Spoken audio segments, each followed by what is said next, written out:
This is Dr. James with Helpmommy.com, and this is video 4 of 5 of the series that we're talking about 2-month-olds. And we're going to talk about something that universally nobody likes. We're going to talk about vaccines. Whether you're pro-vaccine or anti-vaccine, nobody likes vaccines. It's pokes and it hurts, and who likes shots or needles? But let's talk about what vaccines are being given to a 2-month-old. So the first one is called diphtheria. I like to use diphtheria for people who come in and say, I don't want vaccines and I've done my research. I just ask them what diphtheria does. Because to be honest, nobody knows what diphtheria is. If anybody even has any recollection, except for people in medical stuff, about diphtheria, it's because they remember it from the game called Oregon Trail, and that was one of the things that killed you before you got to Oregon. Diphtheria was widespread in the before the 1940s. And in fact, in the United States, we have somewhere between 100,000 and 400,000 cases of diphtheria. It was respiratory spread. It was extremely contagious. And the problem was that if you were less than 5 years old and you got it, you had a 20% chance of dying from it. And it was not a good death. It would form this film across the back of your throat that could choke you to death, and you'd just die from overwhelming sepsis. It wasn't pretty.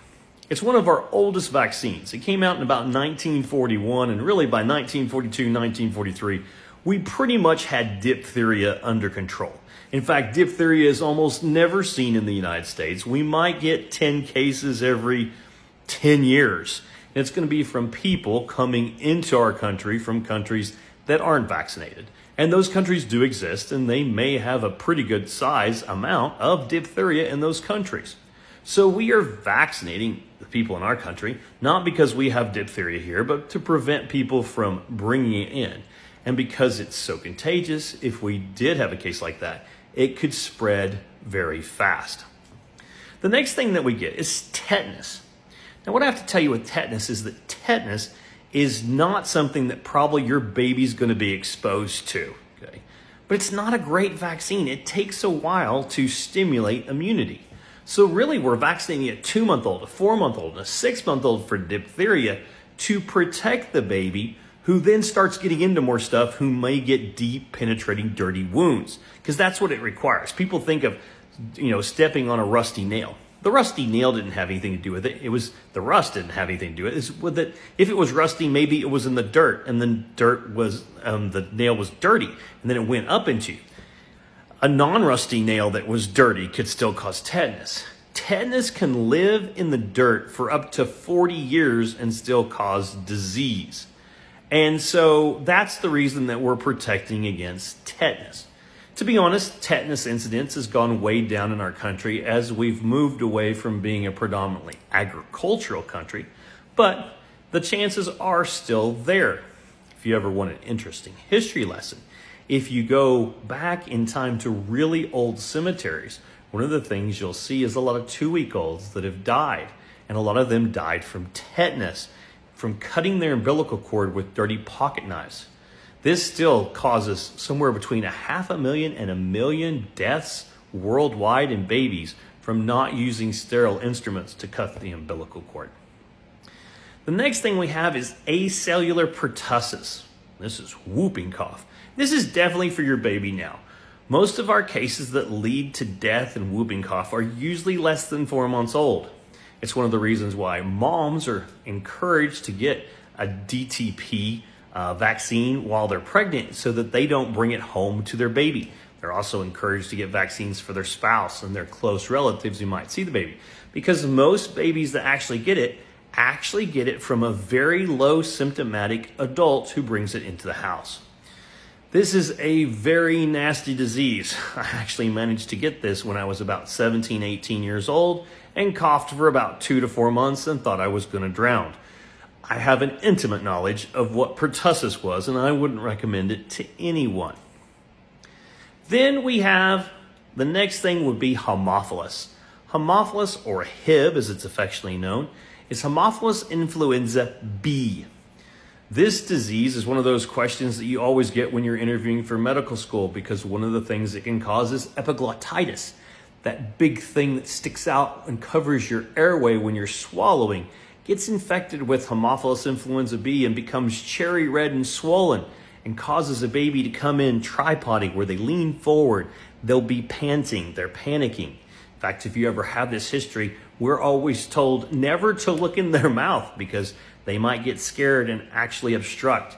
These babies are actually supposed to be examined under anesthesia while you're intubating them so that they do not die.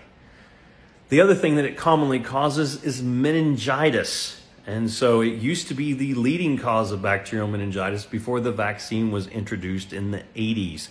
Back then, if you were a pediatrician, you usually had about 1 case per month of Haemophilus influenza B.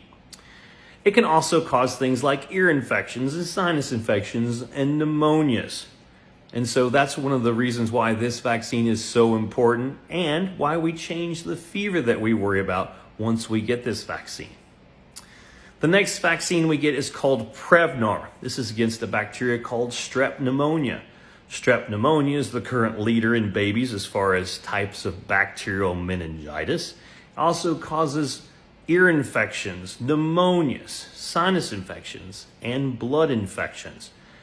The reason that we vaccinate for it is sometimes these diseases are so sneaky and so fast moving that in the case of Haemophilus and strep pneumonia meningitis, that even if we get the diagnosis quickly and do everything we're supposed to, a significant number still lead to death or disability. So that's the reason that these vaccines are important as a way to prevent this from happening. The last vaccine that babies typically get when they're 2 months old is an oral vaccine for rotavirus. Rotavirus is a nasty vomiting diarrhea illness that usually happens in the spring. I was definitely a doctor before rotavirus vaccine came out. I would normally start somewhere between 150 to 200 IVs in babies that would get dehydrated during the spring. Since the vaccine has come out, now it is not unusual for me to have no IV starts from dehydrations due to rotavirus, which is very nice. If you've ever heard or seen rotavirus, you will never forget it. It has a very distinctive smell. It's very green in color and shoots out of them like a fountain. These babies that get this usually will have between 10 and 20 dirty diapers per day, and it is just awful. We now have a vaccine that's coming out for RSV that the babies can get. This is still not available to us, but we're seeing that it probably will be available in the next several months to definitely within the next year. Most babies tolerate vaccines well with very few side effects. In fact, most of them, I tell them that they're going to get poked, they're going to cry. By the time they get to the car, it's probably going to be over with. But a few may be fussy, may sleep a little bit more, may eat a little bit less. Some will have a low-grade fever. Your doctor will discuss these side effects with you when your baby gets the vaccine. But hopefully, this helps you to understand the whys of the vaccines that your baby gets when they're 2 months old.